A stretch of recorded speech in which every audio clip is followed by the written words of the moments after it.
रूहों का देवता। छोड़ दो नमक हरामो, छोड़ दो मुझे। मेरे तन बदन में आग लग रही है, मैं जल रहा हूँ। आह, हट जाओ। ओह, मुझे पानी चाहिए, जल रहा हूँ। आह, आह, पानी पानी। वाह, कुछ समझ में नहीं आ रहा है कि कुछ देर पहले मेरे साथ बैठ डिनर कर रहे थे कि अचानक। आह, क्या हुआ स्वामी? आह, मेरे तन बदन में आग लग रही है। पानी पानी। अभी से इनकी ये हालत है, न जाने क्या हो गया है इन्हें। ओहो, ये भूत प्रेत का चक्कर लगता है रामू। भूत प्रेत? हाँ, मालकिन, ये लगता है साहब पर किसी प्रेत की छाया पड़ गई है। क्या कह रहे हो तुम? सच कह रहा हूँ मालकिन। अब क्या होगा? चिंता न कीजिए मालकिन, मैं एक ऐसे बाबा को जानता हूँ जो ऐसे भूतों को चुटकियों में भगा देते हैं। बाबा? जी हाँ, शहर के बाहर वाले शमशान में रहते हैं। मेरी मानिए तो साहब वहीं ले चलिए। कुछ देर बाद, इस बालक पर तो किसी भयंकर प्रेत का साया लगता है। चिंता ना कर बच्ची, हम सब ठीक कर देंगे। अब आपका ही आसरा है बाबा। अगले पल, काल भैरव शू चढ़ावा, सामने आ मूर्ख प्रेत, सामने आ। चोखा बाबा ये आदेश देता है, दाढ़। अगले क्षण, मैं आ गया हूँ चोखा, मैं आ गया हूँ। उह उह, का कौन है तू? मैं भेजा है तुझे, वरना जलाकर भस्म कर दूंगा। हा हा हा हा, मुझे भस्म करेगा? मेरा नाम कर्ण भैरव है चोखा, मुझे तो कुछ शैतान भी भस्म नहीं कर सकता। तेरी बेहतरी इसी में है कि चुपचाप बैठकर तमाशा देख, हमारे बीच पड़कर व्यर्थ में जान कमाता है। तेरा इतना साहस कि तू चोखा महान को धमकी दे? तुझे अभी मजा चखाता हूँ। तड़ाक। आह। अगले पल, मूर्ख तांत्रिक ने मुझ पर प्रहार कर अपनी मौत को खुद बुलाया है। आह हा हा हा हा। आह, आई। हा हा। अच्छा, राम।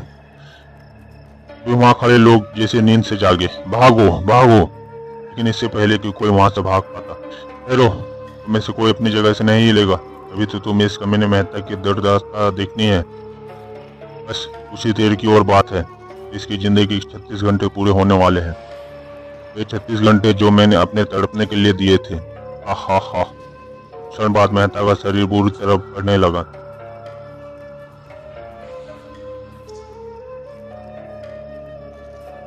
अगले पल, आख। हा हा। देखकर, आई, जाओ, भागो।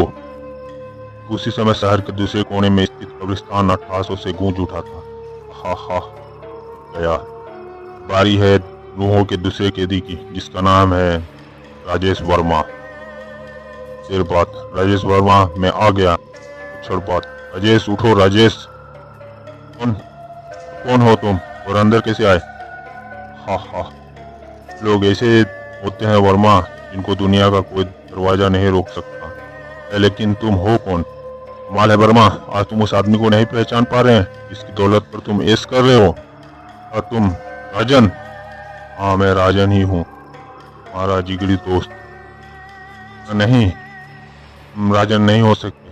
राजन तो तुम लोग द्वारा लगाई गई आग में जल मारा था। नहीं कुत्तों, मैं मरा नहीं था। अब मुझे माफ कर दो राजन। बुरा मत वर्मा, मैं तुझे अभी नहीं मारूंगा। अभी तो तुझे मेरी बीवी और बच्चों का तरह तड़पना है। अगले 36 घंटे मौत का साया तेरे सर पर मंडराता रहेगा, और उसके बाद वो तुझे अपने आगोश में ले लेगी। इस बीच अगर तू अपना बचाव कर ले, मैं तुझे बख्श दूंगा।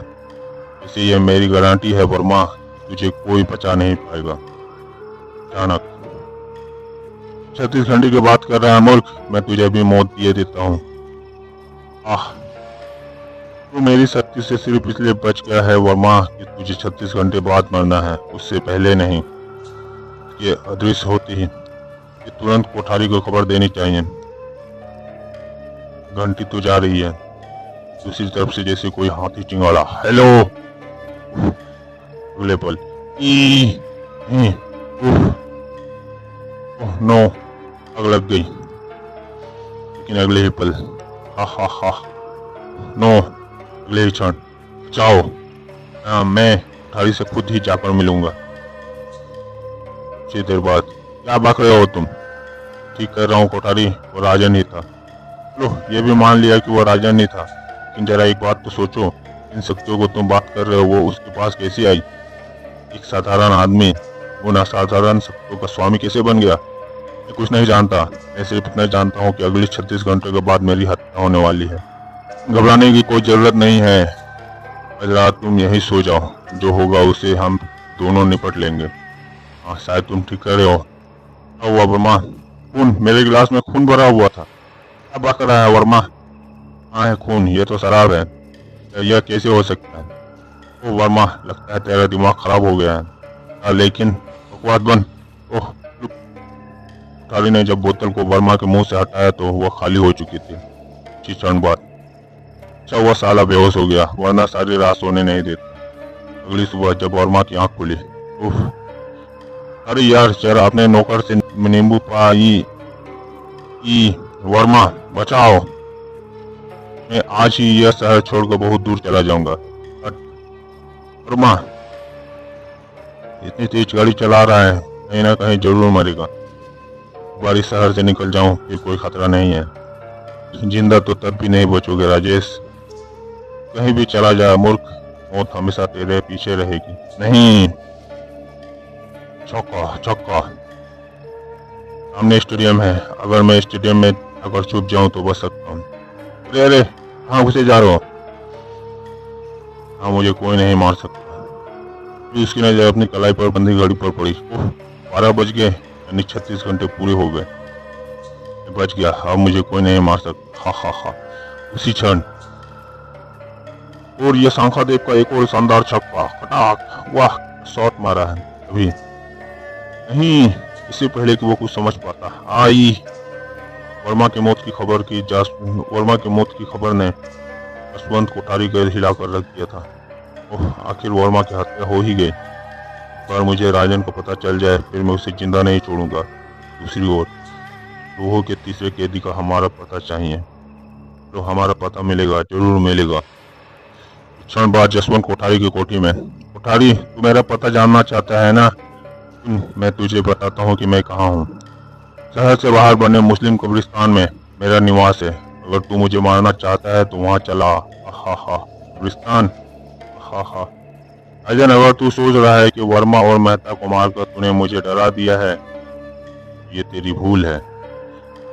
आज की रात तेरी आखिरी रात होगी। तेरी लाश को उसी कब्रिस्तान में न दफन दूं, मेरा नाम भी जसवंत कोठारी नहीं। तेरी बात, वो कब्रिस्तान है, जाओ, सावधान रहना जॉनी। ठीक है साहब। अगले पल, अरे मेरी टांग किसने? बचाओ। ओह आह, ओह गॉड, हा, ही, ओह ई, ओह गॉड, हेल्प मी प्लीज। ओह भी, हा। तू कोठारी मौत को सामने देखकर तड़प रहा है ना? तड़प, खूब तड़प। राजन, ओह, मेरी बीबी बच्चे भी खूब तड़पे थे। पापा बचाओ, स्वामी, डैडी। मैंने उन्हें बचाने का बहुत प्रयास किया, पर बचा न सका। शीला, गुड्डू, बबली भी। राम, मैं भी शायद उस आग में जल मरता, लेकिन तुमसे बदला लेने की भावना ने प्रतिशोध की शक्ति का द्वारा कर दिया। पाक, नदी की लहरें मुझे अपने साथ बहा कर ले गई। तो जब मेरी बेहोशी टूटी तो मैंने अपने आप को हिमालय की पहाड़ियों के एक ऊंचे हुए महात्मा के सामने पाया। मैं सब कुछ भूलकर उस महात्मा की सेवा में जुट गया। सालों बाद हमारा अंतिम समय निकट आ गया है पुत्र। आज हम तुम्हें तुम्हारी निस्वार्थ सेवा का फल देना चाहते हैं। हमारे समक्ष योग मुद्रा में बैठ जाओ। लेकिन गुरुदेव, हाथों में समय मत कमाओ पुत्र। एक करो जो मैं कह रहा हूँ, जल्दी। ओह, हमने अब अपनी समस्त चमत्कारी शक्तियां तुम्हें दे दी है पुत्र। इनका उपयोग मानव की भलाई में करना। ये कुछ बोलने से पहले ही गुरुदेव की गर्दन एक और में उनका अंतिम संस्कार करके आ गया। मानवता के तुम जैसे दुश्मनों को खत्म करने। मेहता से ठीक 36 घंटे बाद तड़प तड़प कर अपनी जान दे देगा। और आज तुम जो कुछ भी देख रहे हो कोठारी, यह मेरे गुरुदेव की चमत्कारी शक्तियों का ही कमाल है। बातें में व्यस्त है, यही समय है कुछ करने का। अगले पल, मैं नहीं तू मरेगा। लेकिन इससे पहले कि तलवार उस तक पहुंच पाती, आह, तुझे तड़पा तड़पा कर मारना चाहता था कोठारी, मगर तूने अपनी मौत को आसान बना लिया। फिर आंखों में परम संतुष्टि के भाव लिए वो वहां से चल पड़ा, मानवता की भलाई करने के लिए।